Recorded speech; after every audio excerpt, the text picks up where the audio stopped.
കൊഴക്കോട്ടൂരിൽ ആദ്യത്തെ വികസന പ്രവർത്തനം പുതിയ റോഡ് ചിറ്റങ്ങോട് പഞ്ചായത്ത് സ്റ്റേഡിയം റോഡ് ഇന്ന് ജനങ്ങൾക്ക് വേണ്ടി തുറന്നു കൊടുക്കാൻ സാധിക്കും.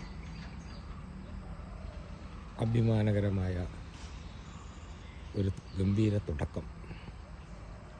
ഒരുപാട് സഹപ്രവർത്തകർ, സുഹൃത്തുക്കൾ, സ്ഥലമുടമകൾ, പരിസരവാസികൾ ഒറ്റക്കെട്ടായി അണിനിരന്ന ഒരു പുതിയ അധ്യായം കുറിച്ച ഈ സ്റ്റേഡിയം റോഡ് സാധ്യമാക്കിയ എല്ലാവർക്കും എൻ്റെ ഹൃദയംഗമായ നന്ദി അറിയിച്ചുകൊള്ളും.